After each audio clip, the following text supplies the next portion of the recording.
राधे राधे दोस्तों, सीताराम। इससे पहले की जो हमने क्लासें ली थी उनमें हमने हिंदी की शिक्षण विद्या, गणित की शिक्षण विद्या, संस्कृत शिक्षण विद्या, पर्यावरण की शिक्षण विद्या पढ़ी थी।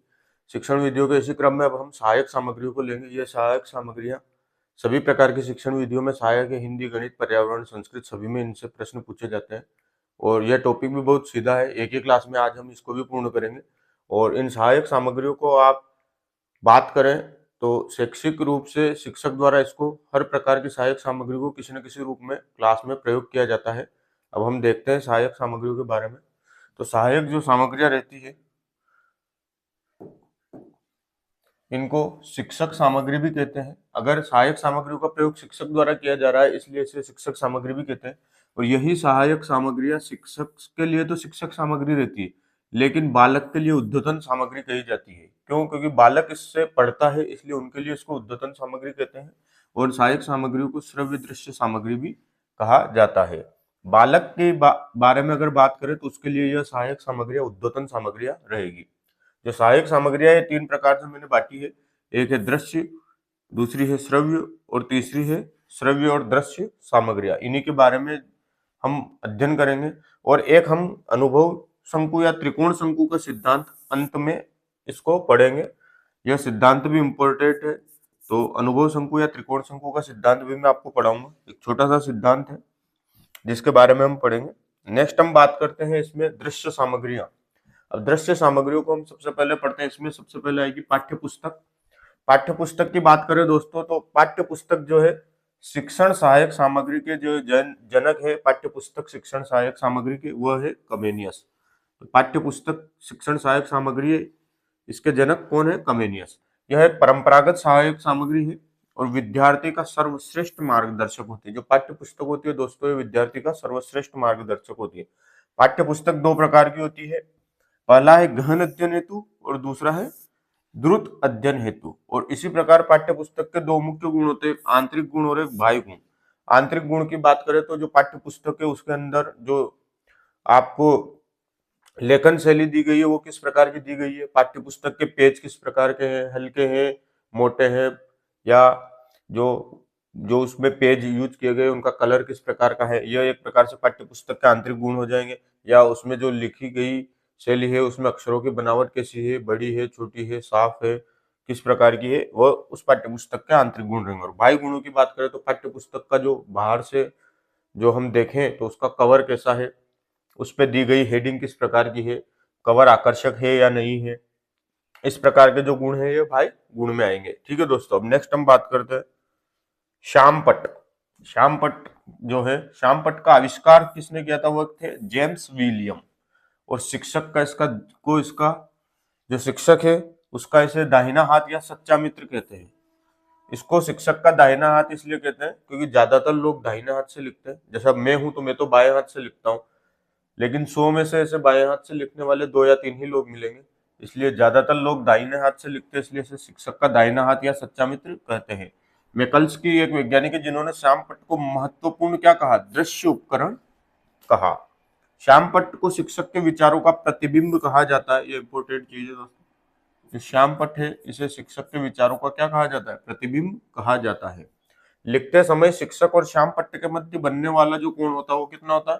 45 डिग्री होता है। देखो ये पेन मैंने ऐसे पकड़ रखा है, तो ये जो एंगल अगर मैं ऐसे देखूं, ये जो एंगल बन रहा है इससे वो रहेगा 45 डिग्री। एक तरह से देखो आप, ये श्यामपट्ट है, पेन को मैं इस तरह से पकड़े हुआ हूं, तो ये जो एंगल है 45 डिग्री का है।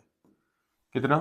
45 डिग्री का। क्यों? क्योंकि ये अगर स्क्रीन है तो ये पेन देखिए आप, ये ऐसे पकड़ा हुआ है, मैं इस लाइन को ऐसे खींच दूं तो ये 45 डिग्री हो जाता है।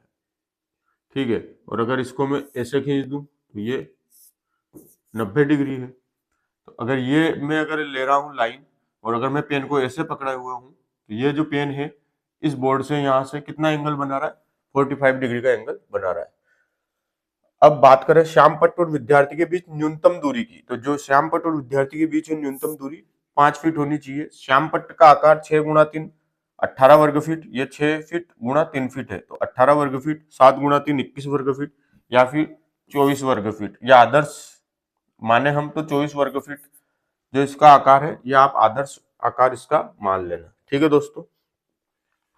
आवश्यकता के अनुसार श्याम पट्ट का आकार बढ़ाया घटाया जा सकता है। क्लास कितनी बड़ी है, पढ़ने वाले सामने स्टूडेंट कितने हैं, उसके ऊपर यह डिपेंड करता है। आपने भी अलग अलग क्लासों में अलग अलग तरह के श्याम पट्ट देखे होंगे आकार के माध्यम से।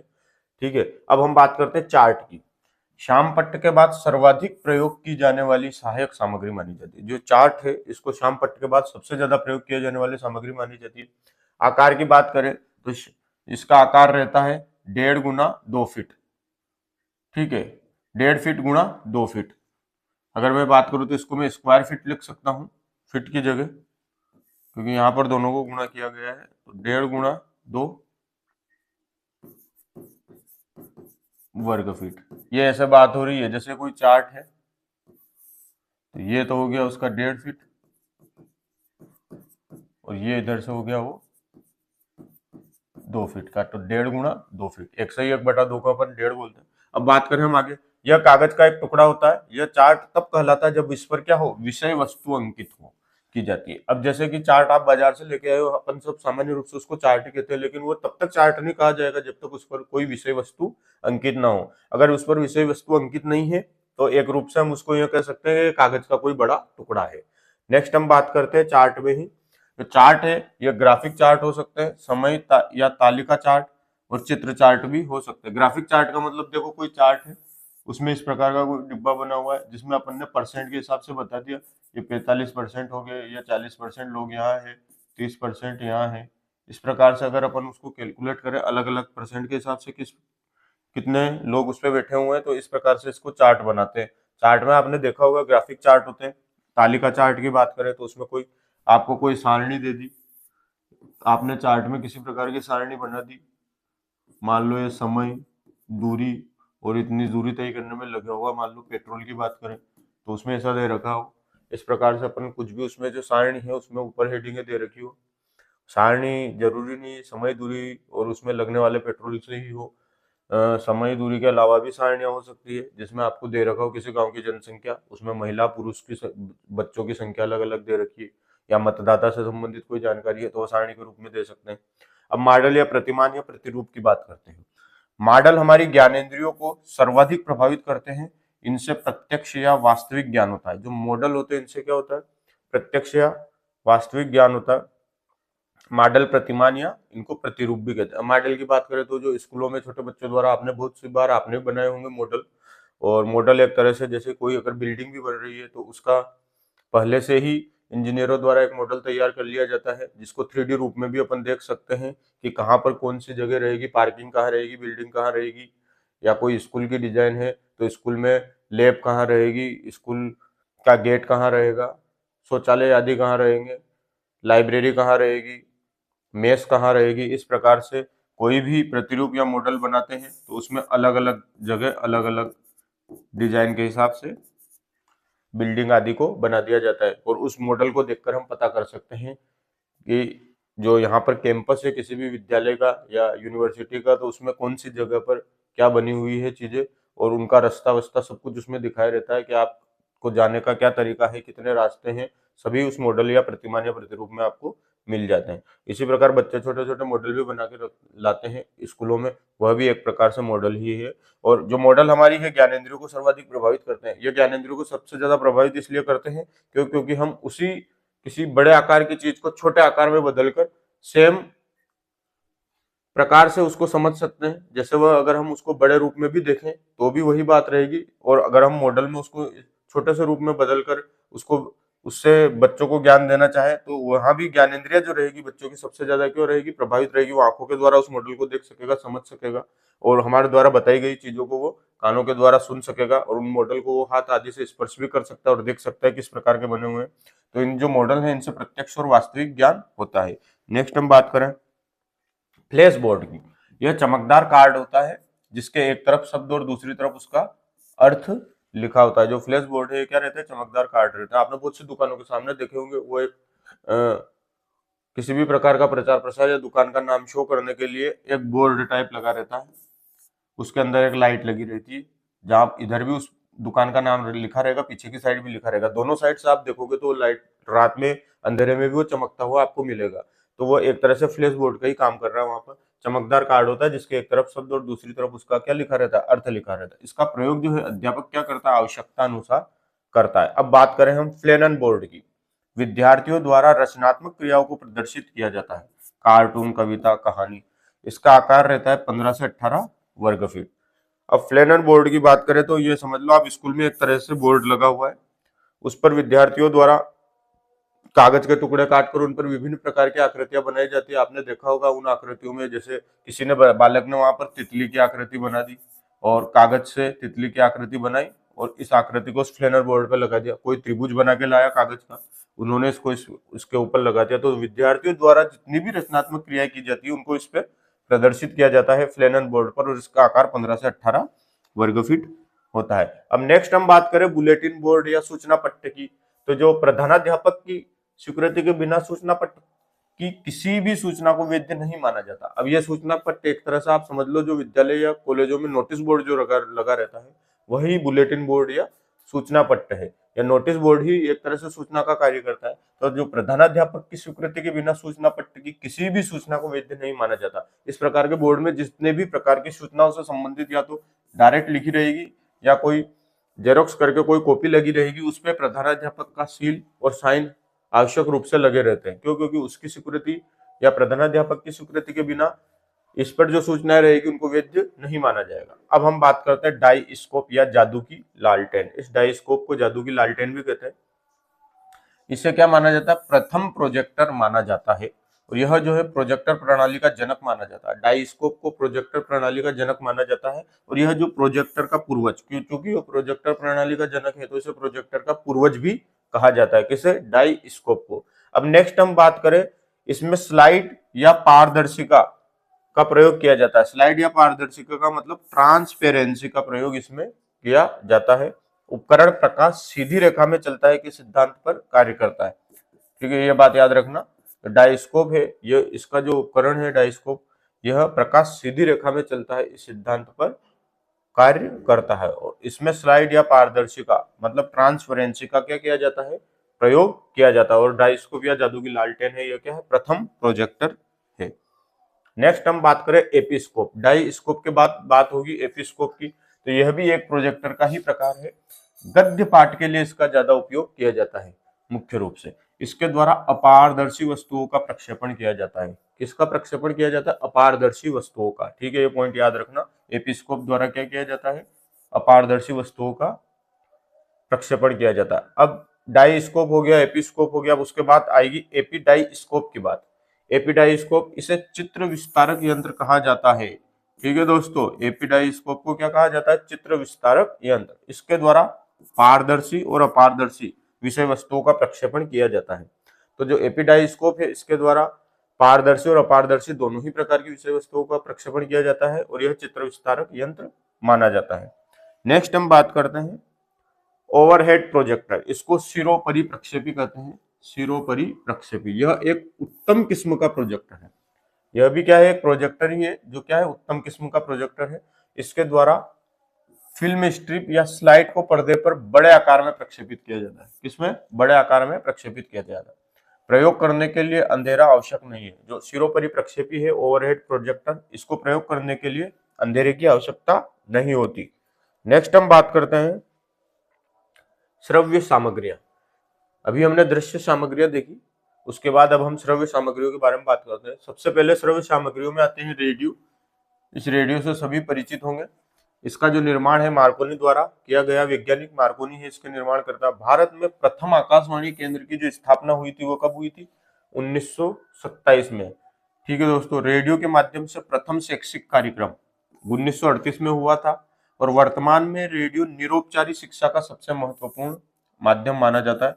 ये इंपॉर्टेंट है, याद रखना। रेडियो जो है निरौपचारिक शिक्षा का सबसे महत्वपूर्ण क्या माना जाता है? माध्यम माना जाता है। सर्वप्रथम रेडियो प्रसारण हेतु आकाशवाणी शब्द का प्रयोग 1975 में हुआ था। प्रथम आकाशवाणी केंद्र की स्थापना 1927 में हुई थी, और आकाशवाणी शब्द का सबसे प्रथम प्रयोग रेडियो प्रसारण हेतु 1975 में हुआ था। अब आप बहुत से सोच रहे होंगे, सर जब आकाशवाणी शब्द का प्रयोग ही 1975 में हुआ तो यहाँ आकाशवाणी केंद्र की स्थापना ऐसे क्यों लिखा? हुआ 1975 में था, लेकिन प्रथम आकाशवाणी केंद्र की स्थापना 1927 यहाँ पे इसलिए लिखा क्यों? क्योंकि इसकी स्थापना होने के बाद तो हम कह ही सकते हैं कि जो पहले जो बनाया गया था वो भी आकाशवाणी केंद्र ही था, क्योंकि नाम तो हमने बाद में दिया, लेकिन अब पहले बना तो उसका नाम भी आकाशवाणी केंद्र तो कह ही सकते हैं। तो जो भारत में प्रथम आकाशवाणी केंद्र की स्थापना हुई थी 1927 में हुई थी, और रेडियो प्रसारण हेतु आकाशवाणी शब्द का प्रयोग किया गया था 1975 में। सर्वप्रथम रेडियो को शिक्षण सहायक सामग्री में शामिल, ये इंपॉर्टेंट चीज है, 1974 में ही रेडियो को क्या किया गया था, शिक्षण सहायक सामग्री के रूप में प्रयोग कर लिया गया था 1974 में, जबकि आकाशवाणी शब्द का प्रयोग 1975 में होता। प्रथम शैक्षिक रेडियो स्टेशन की स्थापना, शैक्षिक रेडियो स्टेशन की स्थापना सबसे पहले 1959 में हुई थी, और एनसीईआरटी ने प्रथम शैक्षिक उपग्रह की जो स्थापना करी थी वो कब करी थी, 1975 में। इनमें एक तो आप ये याद रखें कि सर्वप्रथम रेडियो को शिक्षक सहायक सामग्री के रूप में शामिल कब किया गया था, 1974 में, और यह निरौपचारिक शिक्षा का सबसे महत्वपूर्ण माध्यम है। बाकी इन पॉइंट को भी आप ध्यान में रखें, कभी क्वेश्चन आ जाए तो आप डायरेक्ट क्लिक करें।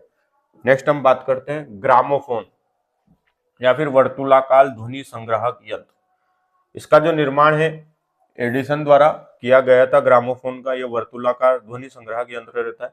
इसमें विभिन्न विद्वानों की रचनाओं को रिकॉर्ड कर बालक को सुनाया जाता है। ग्रामोफोन आपने देखा होगा बहुत सी पुरानी पिक्चरों में, एक इस तरह का गोलाकार ये रहता है, और यहाँ पर इसकी एक नीब टाइप रहती है, यहाँ पर एक चक्रा रहता है, यह एक गोलाकार आकृति रहती है, ये माइक टाइप रहता है, और ये इसके टच होता रहता है, ऐसे घूमता रहता है नीचे, और उसमें से आवाज आनी रहती है। आपने बचपन में बहुत सारी भूत की मूवियां देखी होगी, उनमें ज्यादातर जो हवेलियां रहती थी उसमें कहीं ना कहीं ग्रामोफोन को शो किया जाता था। यह एक प्रकार का यंत्र रहता था जो रखा रहता था, और उसमें से किसी न किसी प्रकार का साउंड निकलता रहता था, या अचानक गाना चलना, अचानक कोई गीत या ऐसा चलना या आवाज आना, वो इस ग्रामोफोन से ज्यादा निकालते थे भूत की मूवियों में। आपने देखा होगा नॉर्मल रूप से, आपको याद आ गया होगा। नेक्स्ट हम बात करते हैं बालक को शुद्ध उच्चारण का पता चलता है। इसमें क्या होता है, बालक को शुद्ध उच्चारण का क्या रहता है, पता चलता है। इसमें विभिन्न विद्वानों की रचनाओं को रिकॉर्ड कर बालक को सुनाया जाता है। बालक जैसे जैसे उन रचनाओं को सुनता है तो उनको क्या, उसको क्या होता है, शुद्ध उच्चारण का क्या चलता है, पता चलता है। इसे बंद करने पर पुनः स्टार्ट से शुरू होता है। जो ग्रामोफोन है, अगर हमने इसको एक बार बंद कर दिया तो वापस शुरू से स्टार्ट होगा। उच्चारण सुधारने हेतु या अशुद्ध उच्चारण को शुद्ध करने में क्या मिलती है, काफी मदद मिलती है। ग्रामोफोन द्वारा उच्चारण को सुधारने या शुद्ध उच्चारण को शुद्ध करने में क्या मिलती है, काफी मदद मिलती है। नेक्स्ट हम बात करें ग्रामोफोन के बाद टेप रिकॉर्डर या ध्वनि पंजिका। टेप रिकॉर्डर भी आप सबने देखे हैं। इसका निर्माण पाल्सन द्वारा किया गया। बालक की उच्चारण संबंधी अशुद्धियों को रिकॉर्ड कर बालक को सुनाते हैं। इसमें क्या किया जाता है, बालक की ही उच्चारण संबंधी अशुद्धियों को बालक रिकॉर्ड करता है और फिर उन्हीं को सुनता है। एक तरह से बालक अपने दिए गए कथन को सुनता है तो उसे पता चल जाता है कि मैंने कहां पर गलती की। अब बात करते हैं उच्चारण संबंधी दोष शीघ्रता से दूर किया जाता है। यह बात याद रखना, टेप रिकॉर्डर द्वारा क्या किया जाता है, उच्चारण संबंधी दोष दूर किया जाता है शीघ्रता से। नेक्स्ट हम बात करें लिग्वाफोन या भाषा पंजिका। जो टेप रिकॉर्डर था अभी आपने देखा, उसको ध्वनि पंजिका कहते हैं, और लिग्वाफोन को क्या कहते हैं, भाषा पंजिका। दोनों ही नाम याद रखें, लिग्वाफोन या भाषा पंजिका। इसका जो निर्माण किया गया था, ये ग्राहम बेल द्वारा किया गया था। भाषा प्रयोगशाला का सबसे महत्वपूर्ण उपकरण है। लिग्वाफोन या भाषा पंजिका, ये भाषा प्रयोगशाला का सबसे महत्वपूर्ण उपकरण है। इसमें बालक को वर्तनी के शुद्ध रूप से अवगत कराया जाता है। भाषा शिक्षण में, किसमें, भाषा शिक्षण में उच्चारण शुद्धता के लिए प्रयोग किया जाता है। जो लिग्वाफोन है यह भाषा शिक्षण में उच्चारण शुद्धता के लिए प्रयोग किया जाता है। और आपने अभी टेप रिकॉर्डर को देखा, यह उच्चारण संबंधी दोष को शीघ्रता से दूर करने के लिए किया जाता है। ठीक है, और यह किस लिए किया जाता है, भाषा शिक्षण में उच्चारण शुद्धता के लिए। वो, और इससे पहले हमने जो पढ़ा टेप रिकॉर्डर, वो उच्चारण संबंधित दोषों को शीघ्रता से दूर करने के लिए, और यह भाषा शिक्षण में उच्चारण शुद्धता के लिए। इसका प्रयोग व्याकरण व कविता शिक्षण में प्रभावशाली रूप से किया जाता है। लिग्वाफोन में 3 प्रकार के प्रकोष्ठ होते हैं। कितने प्रकार के, 3 प्रकार के। पहला है ध्वनि प्रकोष्ठ, दूसरा है परामर्श, और तीसरा है नियंत्रण प्रकोष्ठ। तो लिग्वाफोन के तीनों प्रकोष्ठों के आप नाम याद रखें, ध्वनि प्रकोष्ठ, परामर्श प्रकोष्ठ और नियंत्रण प्रकोष्ठ। कभी वस्तुनिष्ठ प्रश्न में तीनों प्रकोष्ठों के नाम देकर पूछ ले, लिग्वाफोन से संबंधित कौन सा प्रकोष्ठ नहीं, और एक चौथे प्रकार का कोई दूसरा प्रकोष्ठ जिसका नाम वो बनाकर दे दे, तो आपको याद रखना है कि ध्वनि, परामर्श और नियंत्रण, ये तीनों ही लिग्वाफोन के क्या है, प्रकोष्ठ है। नेक्स्ट हम बात करें श्रव्य दृश्य सामग्रियां। सबसे पहले हमने दृश्य सामग्रियां देखी जिनको हम बस देख सकते हैं। दूसरी बार में हमने श्रव्य सामग्रियां देखी जिनसे हम सुनकर अध्ययन कर सकते हैं। अब हम बात करें श्रव्य दृश्य सामग्री, इसमें वे सामग्री आएगी जिसमें हम देख भी सकते हैं और सुन भी सकते हैं। सबसे पहले इसमें आता है टीवी मतलब टेलीविजन। इसका जो निर्माण है J.L. बेयर्ड द्वारा किया गया। भारत में प्रथम दूरदर्शन केंद्र की स्थापना 15 सितंबर 1959 को हुई। ठीक है दोस्तों, जो भारत है इसमें सबसे पहले जो है दूरदर्शन केंद्र की स्थापना 15 सितंबर 1959 को हुई। प्रथम नियमित शैक्षिक कार्यक्रम, जो प्रथम नियमित शैक्षिक कार्यक्रम हुआ था कृषि दर्शन के नाम से, वह 1965 से शुरू किया गया। प्रथम नियमित शैक्षिक कार्यक्रम जो था टेलीविजन पर, यह कृषि दर्शन के नाम से 1965 में शुरू किया गया। भारत में निरौपचारिक शिक्षा का एक मार्गी श्रव्य दृश्य साधन माना जाता है। निरौपचारिक शिक्षा के साथ एक मार्गी, याद रखना दोस्तों, एक मार्गी श्रव्य दृश्य साधन माना जाता है टीवी को, मतलब टेलीविजन को एक मार्गी श्रव्य दृश्य साधन माना जाता है निरौपचारिक शिक्षा का। नेक्स्ट हम बात करते हैं कंप्यूटर की। कंप्यूटर के जनक या निर्माण करता है चार्ल्स बेबेज। 1835 में उन्होंने कंप्यूटर का निर्माण किया। भारत में प्रथम कंप्यूटर का प्रयोग 1961 में हुआ था। कहाँ हुआ था? IIT कानपुर में। शिक्षा में सहायक सामग्री के रूप में 1986 में शामिल किया गया। जो कंप्यूटर है इसको शिक्षा में सहायक सामग्री के रूप में 1986 में शामिल किया गया। अब आप देखो यह क्या है? द्विमार्गी श्रव्य दृश्य साधन है। अभी इससे पहले हमने पढ़ा था टीवी, वह एक मार्गी श्रव्य दृश्य साधन था। यह जो कंप्यूटर है यह द्विमार्गी श्रव्य दृश्य साधन है। जो कंप्यूटर के मस्तिष्क की बात करें तो वो होता है CPU, central processing unit, computer का मस्तिष्क होता है। और मेमोरी की सबसे छोटी इकाई की बात करें तो वह रहेगी बिट्स, और 1 बाइट बराबर होगा 8 बिट्स। ठीक है, अब हम बात करें मूवी या चलचित्र की। ये आप नॉर्मल चीज है कंप्यूटर के बारे में, तीनों पॉइंट याद रखना। कंप्यूटर का मस्तिष्क की बात करें तो CPU, central processing unit, memory की सबसे छोटी इकाई बिट्स रहेगी, और 1 बाइट बराबर होगा 8 बिट्स। अब मूवी की बात करें या चलचित्र की बात करें तो इसके जो जनक है दादा साहब फाल्के हैं।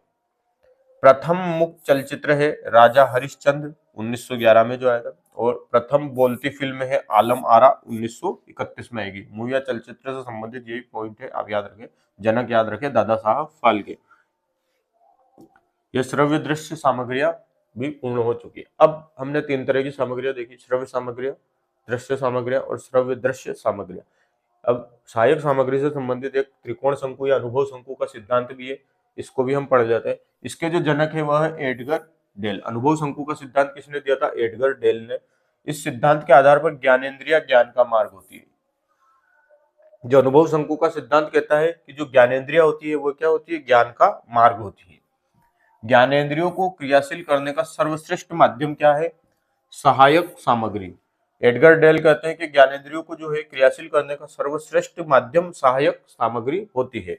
शिक्षण प्रक्रिया में ज्ञानेंद्रिय जितनी क्रियाशील होगी, प्राप्त ज्ञान उतना ही स्थायी होगा। एडगर डेल कहते हैं कि जो शिक्षण प्रक्रिया है उसमें ज्ञानेंद्रिय जितनी क्रियाशील होगी, उन ज्ञानेंद्रियों से प्राप्त ज्ञान जो रहेगा वह उतना ही क्या रहेगा? स्थायी रहेगा। एडगर डेल ने अपना अनुभव शंकु सहायक सामग्री के रूप में प्रस्तुत किया। इंपोर्टेंट प्रश्न है कि एडगर डेल ने अपना अनुभव शंकु किसके ऊपर प्रस्तुत किया, तो किसकी सहायता से प्रस्तुत किया या किसके ऊपर प्रस्तुत किया, तो आप लिखोगे सहायक सामग्री के रूप में। अब अनुभव शंकु जो रहता है वह इस प्रकार का रहता है। एडगर डेल ने इस प्रकार का अनुभव शंकु दिया, और उसमें जो सबसे शीर्ष या टॉप पर रहता है वह रहता है शब्द शिक्षण या शब्द प्रतीक। ठीक है, 20% इसके बात होती है। उसके बाद आएगा आधार पर जो रहती है प्रत्यक्ष वस्तुएं या अनुभव। अनुभव शंकु का शीर्ष रहेगा, वो तो शीर्ष पर तो ये रहेगा, और आधार यहाँ रहेगा। आधार पर प्रत्यक्ष वस्तुएं या अनुभव रहेगी। 70 से 90% इनसे हमें जो ज्ञान की प्राप्ति होती है, और शब्द शिक्षण या शब्द प्रतीक से 20% ज्ञान की प्राप्ति होगी। तो अनुभव शंकु के शीर्ष पर शब्द शिक्षण या शब्द प्रतीक, और आधार पर प्रत्यक्ष वस्तुएं या अनुभव रहेंगे। नेक्स्ट हम बात करते हैं, यह त्रिकोण शंकु या अनुभव शंकु का सिद्धांत पूर्ण हो चुका दोस्तों। यह एक इंपॉर्टेंट सिद्धांत था, इसलिए मैंने इस सिद्धांत को यहाँ पर बता दिया। नेक्स्ट हम बात करते हैं मुख्य बिंदु। अब हम सहायक सामग्री से संबंधित महत्वपूर्ण बिंदुओं की बात करें तो जो सहायक सामग्री, इसके जनक कौन है? फ्रोबेल।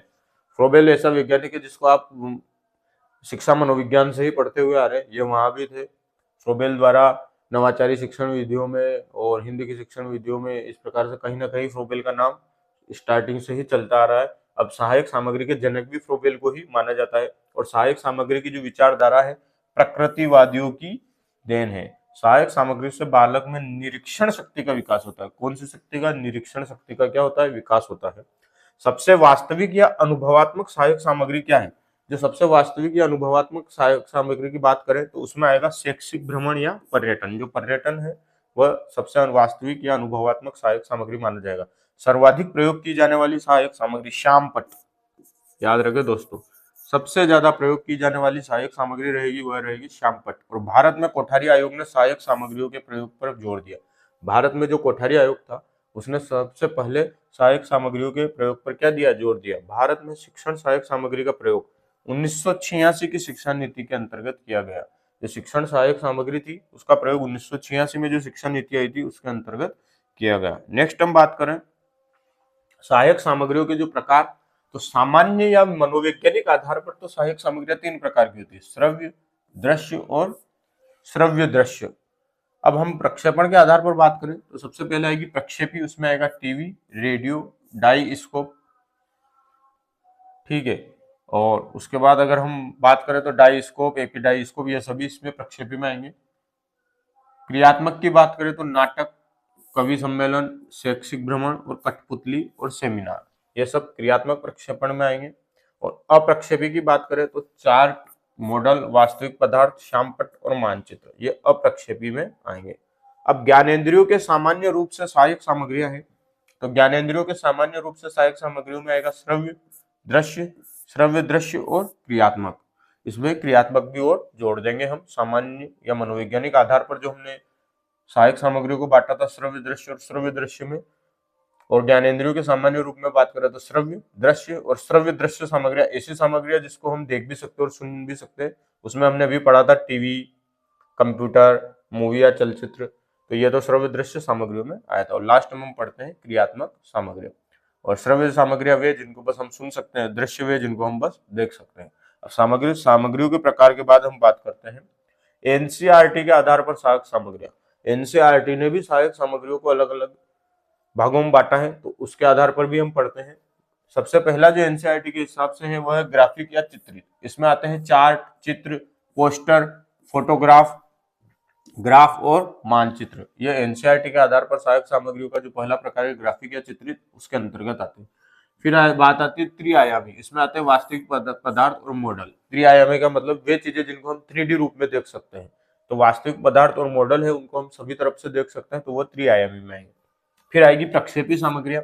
प्रक्षेपी सामग्रियों की बात करें तो एपिस्कोप, डाईस्कोप, एपीडाईस्कोप और सिरोपरि प्रक्षेपी, OHP, सिरोपरि प्रक्षेपी, ये सब हमने अभी पढ़े थे। अब क्रियात्मक सामग्री की बात करें तो उसमें आएगा खेलकूद, कवि सम्मेलन, नुक्कड़ नाटक और कठपुतली। इस प्रकार की जो सामग्रियां रहेगी वह क्रियात्मक सामग्री में रहेगी। बात करें पांचवा डिस्प्ले बोर्ड, इसमें आएगा श्यामपट्ट, फ्लेनन बोर्ड और बुलेटिन बोर्ड।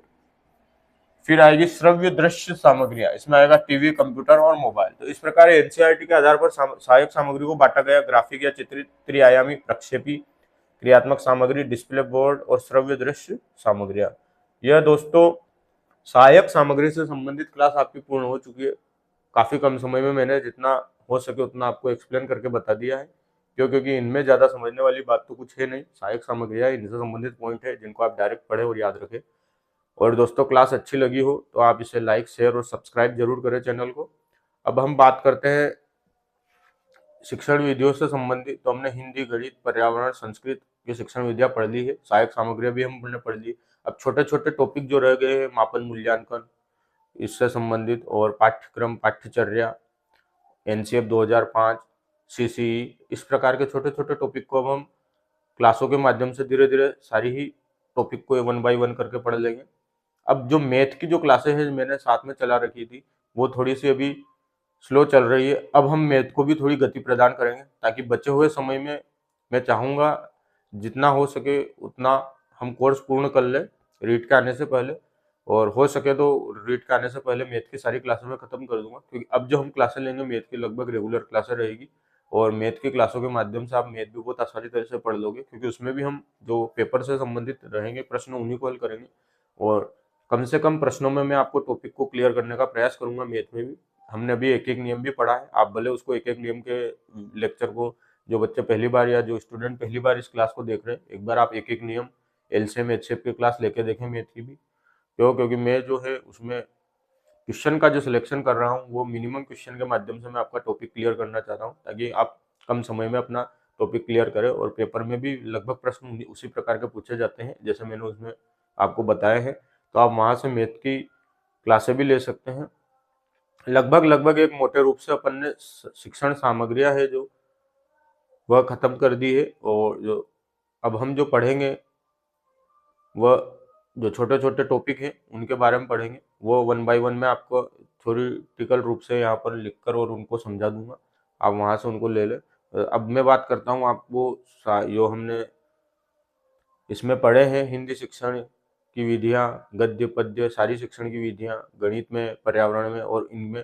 अब इनको पढ़ने के बाद आपको ज़्यादा से ज़्यादा दोस्तों वस्तुनिष्ठ प्रश्न लगाने। बिना वस्तुनिष्ठ प्रश्न के अगर आप शिक्षण विधियों को पढ़ते ही रहेंगे तो उससे कोई काम नहीं होगा।